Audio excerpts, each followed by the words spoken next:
juga Ivon.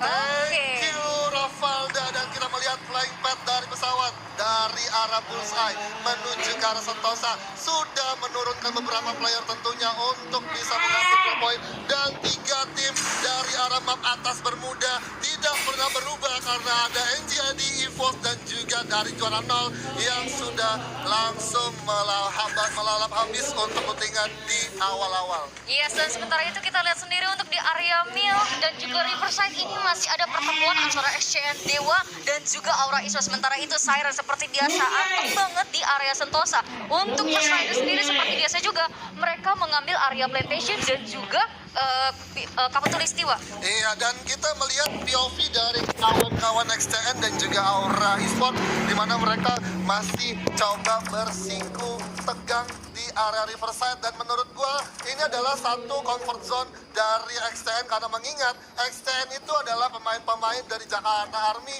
yang selalu kalau setiap turnamen atau setiap ranked pasti turunnya di mil, nggak mau pindah. Betul, tapi sayang sekali nih untuk XCN Dewa, mereka kedatangan tamu di area Riverside, ada Aerowolf Pro Team yang mulai nge-take over spot di situ. Sementara itu dari XCN Dewa sendiri akan memutuskan pergi ke daerah lain yaitu Plantation yang kalau tadi gua nggak salah lihat itu ada First Riders juga di dekat-dekat sana. Iya, dan di sini memang XCN agak sedikit cukup kesulitan untuk melunting area Riverside karena mengingat di sini Aura Esport bakalan nggak fokus dulu untuk berlari ke arah dari mil, mengingat juga dari Aura sudah aware bahwa pasti ada tembakan-tembakan di area Riverside kalau misalkan dari XTN sudah mendapatkan senjata propernya untuk bisa menghit dari arah jauh, dan di sini memang Aura cukup pintar, cukup bagus untuk decision makingnya dari seorang Deadly untuk ngakau teman-temannya agar bisa tetap sustain dan bisa untuk menstabilkan dari pergerakan teman-temannya. Ya, sementara itu kalau misalkan tadi kita ingat sedikit untuk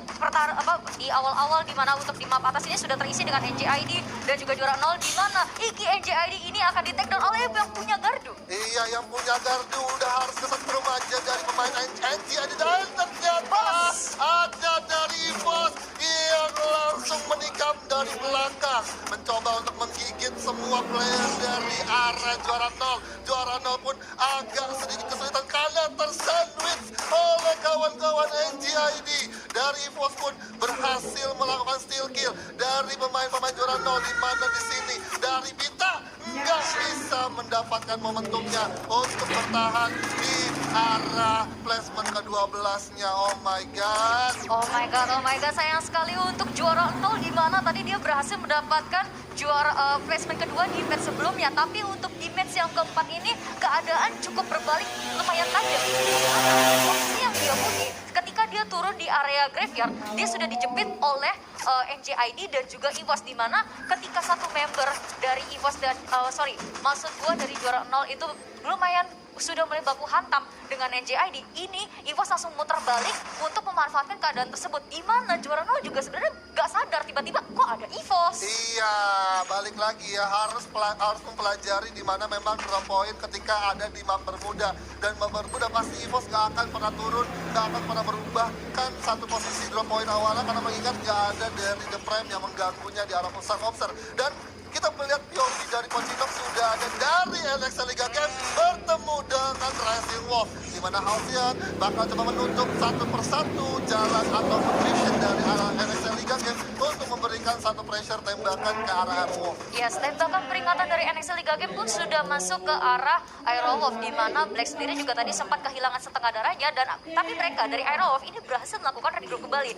Kompon rumah kayu yang dihuni oleh kedua belah pihak tim dari sisi kanan dan kiri pagarnya ini akan menjadi pertaruhan siapa yang bakal dapetin. Iya, jadi pertaruhan siapakah yang bakal dapetin untuk di area Pochinok, di mana kita melihat di sini dari call Kapten Cupai bakalan coba buat menyuruh kawan-kawannya mengambil di area rumah mercusuar, karena mengingat balik lagi di sini dari Pochinok sendiri Aerowolf sudah langsung menguasai di sekitaran rumah kayu yang mencoba untuk langsung menutup pergerakan ataupun jalan dari NXT Liga Game untuk melakukan satu set push ke arah Aerowolf sampai pada akhirnya siapakah yang tumbang nanti nggak tahu. Yes, dan apalagi juga NXL Liga Game berada di posisi yang sangat membutuhkan poin, terutama untuk di 3 match terakhir kalau dia mau nge-secure golden ticket menuju Grand Final FFVM Spring 2021. Dan kita bisa lihat di sini, untuk di match sebelumnya ada XCN Rain yang merupakan MVP dengan 5 poin kill yang dia dapatkan. Iya, XTN Rain gak bakalan asing tentunya untuk kita dengar karena mengingat di season kemarin atau di final grup kemarin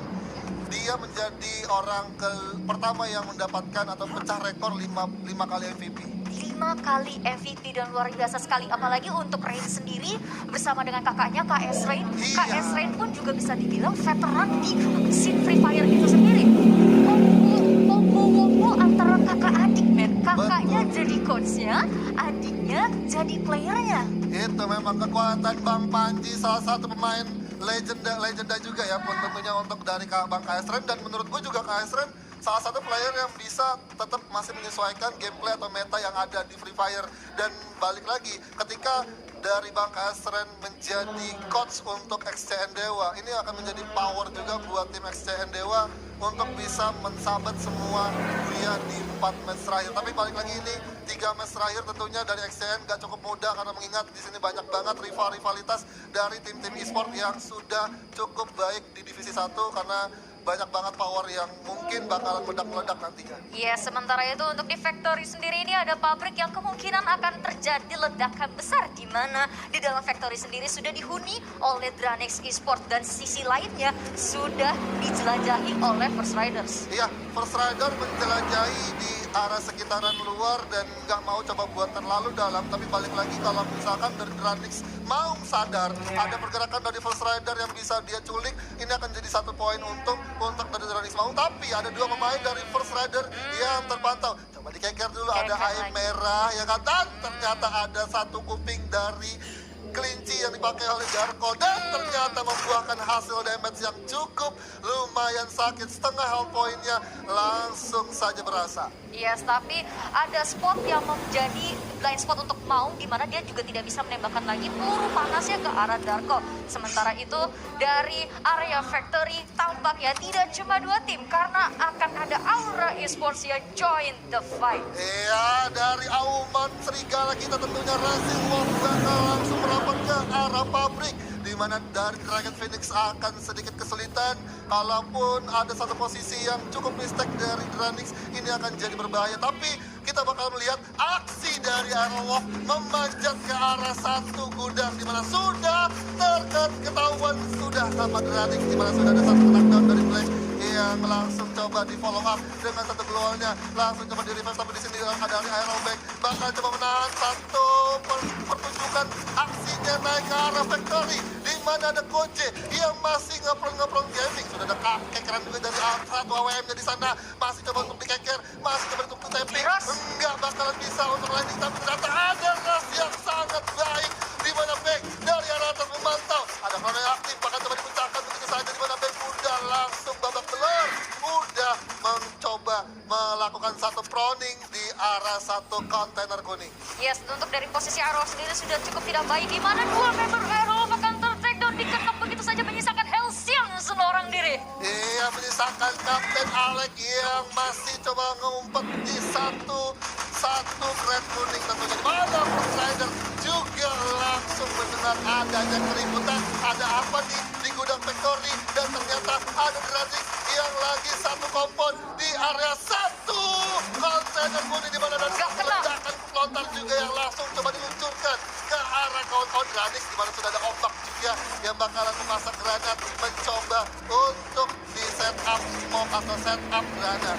Yes, dan sementara itu dari Dragonix sendiri juga tidak punya pilihan lain selain pet-petan di spot segitiga yang hanya bisa dihuni oleh mereka berempat. Tapi di sisi lain ternyata dari ombak terlihat dan langsung dikenakin saya sekaligus di confirm kill. Di confirm kill begitu saja, dan sudah ada Justin juga dari arah kejauhan memanfaatkan kondisi yang cukup crowded banget di arah Factory. Ini ada apa? Sudah ada Factory yang berdarah, Dragonix pun juga harus pulang di peringkat ke-11, di mana 2 tim di menit ke-9 sudah harus hilang begitu saja. Oh my god, dari Sirens pun sudah mengantongi 4 poin kill, dan First Rider pun agak sedikit memukul mundur untuk menghindari tembakan dari Siren. Ya, Siren sendiri pun 4 poin kill yang mereka miliki ini membuat tim mereka semakin berapi-api, apalagi Factory juga sudah mulai sepi, Dranis pun juga sudah mulai menarik mundur karena menurut mereka udah nggak worth terlalu lama stay di area Factory, di mana Factory sendiri punya spot yang sangat tricky dan juga ada beberapa tim yang lumayan mengaburkan konsentrasi mereka sehingga terlalu banyak angle yang harus mereka jaga. Betul, harus bisa jaga satu angle, tapi sini ada Fearless yang terpantau agak sedikit riskan, tapi ternyata di sini ada EVOS Esports yang langsung berkunjung ke arah Clock Tower di mana Apollo langsung dikonfirm kill begitu saja dengan sangat mudah. Tapi balik lagi dua pemain dari Boss Esports masih bisa bertahan, tapi Majuin. sudah ada satu inisiasi rush juga di mana sudah ada Street yang menggunakan barelnya mencoba untuk jumpsuit, tapi sini Amgen agak sedikit miss tembakan, tapi Haide pun juga harus terpantau oleh seorang Darkol dengan baretanya cukup kerepotan. Bos Nightmare udah bakalan nggak bisa bertahan lama karena diapit oleh dua tim, di mana di depannya sudah ada Siren juga yang udah menunggu kedatangan dari seorang Amgen. HBD dari kawan-kawan Siren, di mana sudah ada Amgen juga yang babak belur. Akankah masih bisa bertahan? Apakah masih bisa menunjukkan satu clutch moment? Dan ternyata Bos Nightmare di peringkat ke-10 sangat disayangkan sekali, sudah mendapatkan placement yang bagus di match ketiga 13 yang sudah berjalan, tapi akhirnya di match keempat harus kandas. Yes, apalagi untuk secara posisi kalau misalnya kita lihat tadi berdasarkan kill feed, posisi yang dimiliki oleh Boss Sniper cukup terjepit, di mana ada First Rider yang memantau dan di sisi lain ada EVOS yang tiba-tiba datang nge-gap dua orang sekaligus, dan ternyata kita lihat sendiri untuk di NXL Liga Game satu membernya pun ter-takedown. Mereka akan berhadapan dengan Aura Esports. Iya, tiba-tiba datang dan tiba-tiba headshot, di mana sudah ada Sin juga yang berhasil untuk di-revive. Satu granat langsung dilemparkan ke arah kawan-kawan NXL Liga Game, di mana ada Vander juga mengambil inisiasi cukup berbahaya dan memantau. Amek. Coba dijamsut, Amek dengan double back langsung dipecahin, digerus begitu saja. Knockdown berhasil didapatkan oleh seorang Amek dengan 12 health point yang tersisa, di mana di sini kita bakal melihat adanya satu setup, adapun satu pemakaian vehicle untuk pengejaran 3 pemain tersisa dari NXL Liga Game, di mana langsung digaspol begitu saja oleh seorang Amek. Tapi ternyata di sini Amek enggak mau terlalu greedy, tapi ternyata masih meniatkan satu pushnya ke arah NXL. Yes, dan sementara itu Amek dengan garda terdepan yang dimiliki olehnya, power yang sangat besar langsung saja menghujam tembakan ke arah NXL Liga Game 1. Menok berhasil dia dapatkan. Jar harus mengakui tembakan panas dari Aura Amek.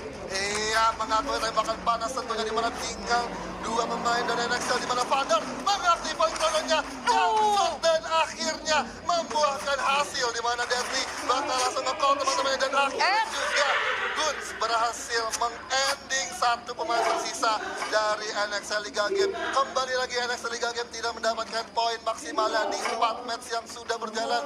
Ini akan jadi kabar buruk untuk kawan-kawan NXL. Ini menjadi poin segar untuk Aura Esports, di mana mereka butuh poin untuk mempertahankan posisi mereka supaya bisa masuk ke Grand Final FFPM Spring 2021, di mana pergerakan agresif yang mereka lakukan untuk NXL Liga Game ini sudah sangat baik, apalagi Amek membuka serangan dan di follow up dengan 3 tamak kawannya. Betul. Jadi seolah satu raser disupport dengan 3 orang. Ini benar-benar menjaga Amek dengan leluasa menembaki dari belakangnya itu terjaga dengan baik. Dipastikan Amek tinggal jedor-jedor aja. Iya, tinggal jujur aja, tapi di sini ada kawan-kawan NJD yang kembali lagi untuk melakukan satu rotasi, tapi ternyata ditembak begitu saja. Aura Guns lagi dan lagi menjadi orang yang cukup merepotkan dengan baritanya. Dan dua orang disabet begitu saja dengan sangat baik, di mana satu sniper only dari NJD harus di take down oleh seorang Guns yang cukup baik sekali aimnya. Guns dengan komposisi yang sekarang, dengan perubahan meta yang dimiliki oleh Aura, ini benar-benar membawa warna yang baru. Tapi ada sedikit PR yang dimiliki oleh Aura, di mana untuk masuk ke area factory ini mereka akan dijaga dengan sangat-sangat ketat. Apalagi Gus pun terkenok di sini. Iya, dijaga dengan sangat ketat, tapi di sini Vito bakal langsung coba mengaiming ke arah dari Aura Esports, di mana dua pemain dari Aura agak cukup kesulitan menahan di luar zona, merasakan gigitan yang cukup pedas dari zona berikutnya, di mana zona keempat bakal sedikit lagi merapat ke bibir zona, di mana seorang Wings dengan baretanya kembali lagi bersinar dengan satu pelontar. NJID Iki berhasil 3 knockdown dari Aura, dan di sini Aura pun kayaknya sudah harus pulang ke arah lobby, tapi masih ada menyisakan satu pemain dari Aura yang masih coba struggle masuk ke zona ke arah Factory. Tapi Iki NJD bakalan memanfaatkan satu groundingnya di dalam Factory tapi nggak dapat zona. Yes, kalau bisa di posisi circle seperti ini untuk yang di Factory punya PR yang sangat besar dan hanya ada satu tim di luar zona. Maksud gue di dalam circle terutama dari Iki sendiri itu juga sudah terkenal di sini. Siren sangat berapi-api mengumpulkan pundi-pundi poin kill dengan sangat-sangat ganas. Sangat-sangat ganas pun juga Aerowolf juga harus tereliminasi di mana Deadly masih bertahan di area luar zona dan dari kawan-kawan NJD agak cukup kesulitan untuk masuk ke bibir zona karena dari Rama tadi gue lihat POV-nya dia nggak sama sekali punya glow lagi. Udah habis resource-nya tapi kita kembali di mana ada XTN Dewa yang lagi mendewa di area Bermuda dan sudah ada satu orang dari Ren yang terkikis dari arah tembakan mana tidak kita tahu tapi sudah ada satu setup juga granat yang bakal coba dilempar tapi ternyata masih cukup jauh, masih cukup long range dan ternyata Aura Deadly yang menjadi last man standing nggak bisa save the day untuk timnya. Yes, dan sementara itu Ray sendiri juga terkenal tapi tampaknya masih bisa selamatkan. Bonafide sendiri juga akan berhadapan dengan Siren Esports hanya dipisahkan oleh satu tembak. Ada granat yang akan dicoba dimasak, langsung saja dilemparkan. Tapi belum mengenai siapapun. Iya, dipisahkan oleh tembok Maria di mana sudah ada satu spamming granat yang sangat baik. NJD Esports tereliminasi 3 orang sekaligus dari Bonafide. Agak sedikit kesusahan, agak sedikit terpojok tapi ternyata masih bisa untuk melakukan satu reviving. Ada EVOS juga dari arah kejauhan dan XCN Dewa pun tereliminasi di peringkat kelima. Adanya tikam menikam dari EVOS di mana 2 pemain dari Siren masih terpantau. 9 poin kill sudah dikantongi oleh Siren. Sangat baik sekali di mana Mr. 05 dengan Grozanya mencoba untuk mengerus keluar yang ada di depan di mana Bonafide yang menjadi incaran untuk orang dari Mr. 05 dengan satu aiming yang cukup baik di mana Joker pun juga harus terpantau tapi masih bisa ada satu follow up dengan satu glow yang coba dipasang tapi ternyata masih belum bisa di-revive.